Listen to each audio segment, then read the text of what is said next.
Hey guys, Sean here, Burroughs Motivation, and welcome to the channel. And if this is your first time visiting, go ahead and hit that subscribe button so that way you're notified for every video upload and any changes that happen on the channel. And again, if you like the video, go ahead and check out the other videos, like, share, subscribe.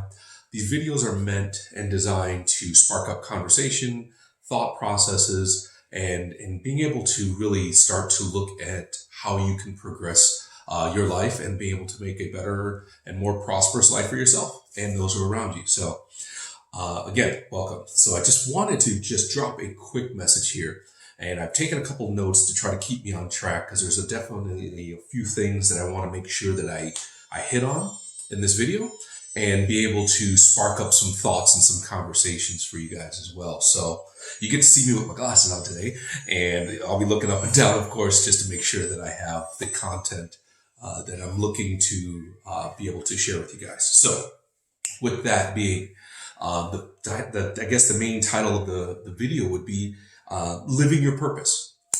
Are you living your purpose? And you know what? I actually had a chance to have lunch with a friend of mine the other day, and we were talking about the backstories and stuff like that and things that I'm growing through. And he'd mentioned that, you know what, it's different when you live your purpose and you're finding that you're able to live your purpose. And that really struck a chord to me. And I was like really thinking, you know, the stuff that I have gone through in my backstory and everything, and being able to be here, being able to create content for you guys is really living my purpose.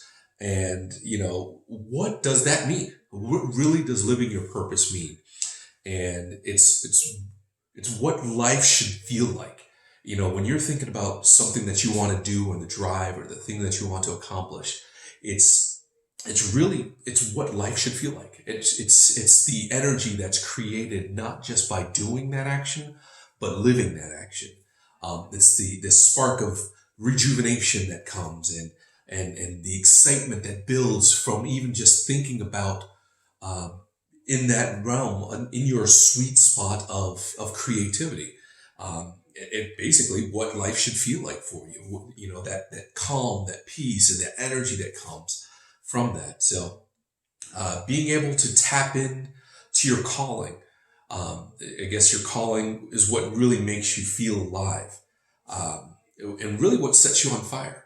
You know, so I was thinking about this morning as far as a calling and a purpose, and there's two differences there. A calling is an action that will drive you to your purpose, and it doesn't mean that your calling or your action at that time is going to be the same thing when you start living your purpose. So, meaning, my calling, I feel, for myself is working and owning my health insurance business right now. And that is a calling. My purpose is being able to speak and motivate and teach and coach others to live their best. I hate the expression, live your best life. Live your most prosperous life that you can live.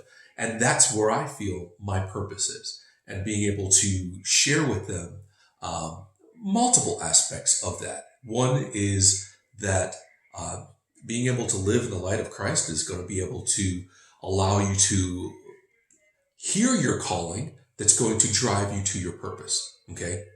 Just personally, if you're not religious or spiritual, whatever, fill in the blank. If it's the universe, if it's source energy, I call it God, I call it the spirit, you call it whatever you want. But your calling is different than your purpose. Your calling will drive you to your purpose, but it might not be the same thing that you're doing when you're living in your purpose. Okay. So that's one thing that you really should understand. Trust yourself. Trust yourself and know that you have the ability to do what you're trying to do. So trust and believe that you have the ability to not only, if you don't have all the knowledge, to gain the knowledge in order to live your purpose, and to fulfill your calling so that you can live your purpose. That's one of the biggest things I learned many, many years ago. You don't, God doesn't call the prepared, he prepares the called. So you might not know exactly how to do the thing that you're trying to do that's going to bring you're living in your purpose. but he's preparing you to get the information, to get the knowledge, to get the experience so that you can live in your purpose and have that fulfillment. Because at the end of the day, it's all about being fulfilled. The feeling of fulfillment is what ultimately brings you that peace and brings you that feeling and that sense of purpose. So he doesn't call those who are ready. He readies those who are called, basically. My calling was to be and is to be a Marine. I didn't have anything. I did not know. I didn't realize. I remember many a times at boot camp thinking, what the heck have I gotten myself into? Because I didn't know what was in store for one, and I didn't know that I could do it. But I knew a little bit that I could do it, but I didn't know how much I can actually do it and live out that calling. So again, calling, purpose, sometimes are a little bit different. Acknowledge the fear that you have. So again, once you hear the calling to live your purpose, there's going to spark, oh God, I don't know if I have it, what it takes in order to do it. I don't think I have the knowledge in order to take to what to do it. But acknowledge that. Acknowledge the fact that, hey, you know what? I might not have everything that it takes to do it, but do it anyways.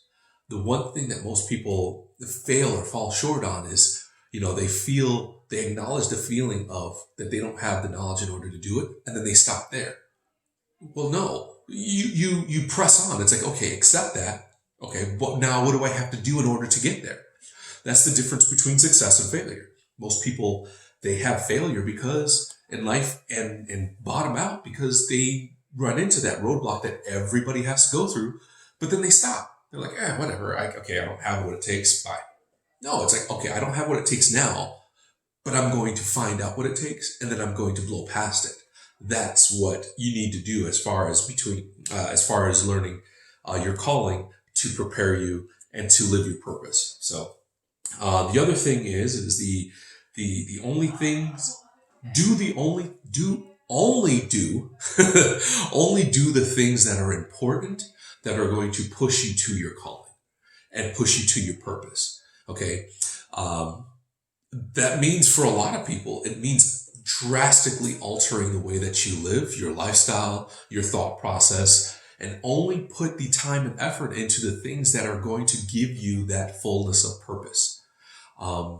That's kind of hard to do sometimes because number one, you don't feel like you, going backwards, you don't feel like you have the knowledge. You don't trust the fact that you can do it.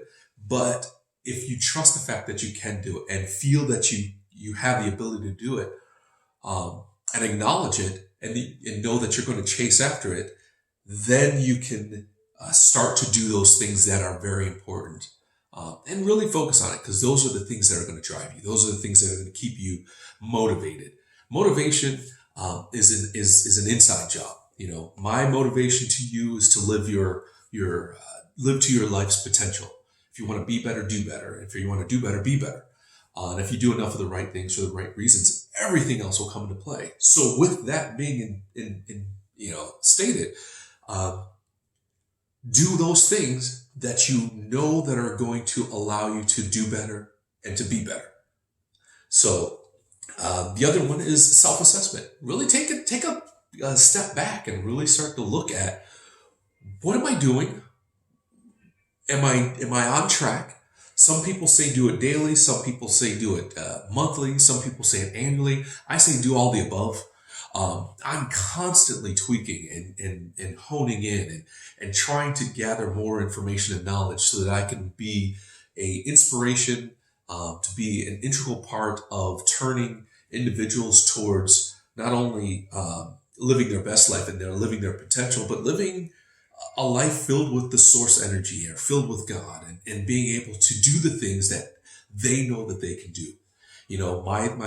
I always say that, do something so great, unless God interferes, you're bound to fail. That is the type of, and that type of activity is what leads you to your purpose, that you want to do something so great that unless you have some outside energy or inspiration or drive, you are not going to make it. And if your dream does not scare you, you're not dreaming big enough. So those are the types of things that allows you to understand and define what your purpose is so that you can live in your purpose and take all these steps in order to create the happiness, the lifestyle, the inner positive self-image to be able to impart your knowledge and wisdom on somebody else. So be on fire for yourself. Be your own cheerleader. If everybody walks away and everybody turns their back on you, it really won't matter, because you're doing this, you're living in your purpose, you're doing the things that you want to do because it's what you want to do, not because it's what other people want you to do. Living in your purpose is totally buying into your knowledge and or abilities to make things happen, and being able to know that what you're doing is the right thing. Because personally, I want to live in my purpose so that I can bless other people, inspire other people, impart knowledge to other people, help them live their best life, build their businesses, secure their families, secure their future, secure their happiness. There's so many people that are living outside of their comfort zone of being happy. They don't want to accept the fact that they can be happy and live in their purpose because of what happened in the past or other stuff. And, I want to be able to help reconcile that, help you understand that, your past is not your valley is not your destiny. Your valley is just that. It's a valley. It's something you have to go through to get to where you want to go. To get from mountaintop to mountaintop, there's a valley. You have to go through it, unless you create some devised plan in order to zip line or float. But either way, you're still going to put part information. You're still going to put in a bunch of energy in order to do that. So you're going to have to cross it or go through it, one or the other. So be on purpose for yourself and remind yourself daily. Remind yourself daily that you have what it takes in order to make it happen. You have everything within you at this very moment in order to make it happen. You just have to activate it. You have to use it. You have a toolbox full of things that you can use to better your life, but you just don't know how to use all those tools. You didn't know what that tool was used for. You didn't know that you could use that tool. It's in your toolbox. You can use whatever tool you want to. But these are the things that are going to allow you to be able to live your purpose, to live in your purpose, and to follow the calling that's going to allow you to do that. So I hope you found some of these things to be inspirational, be able to spark up conversation within yourself or with others. Talk about it with friends and family. I think that'd be great. But if you do, go ahead and tell them to check out the Burroughs Motivation on YouTube, where you can also find us on Facebook and Instagram. And please share your likes and your comments. Please share your comments, because definitely it will allow me to connect with you and be able to better understand your journey and your purpose. And with that, you guys enjoy the rest of your day, and we will talk to you soon. Take care.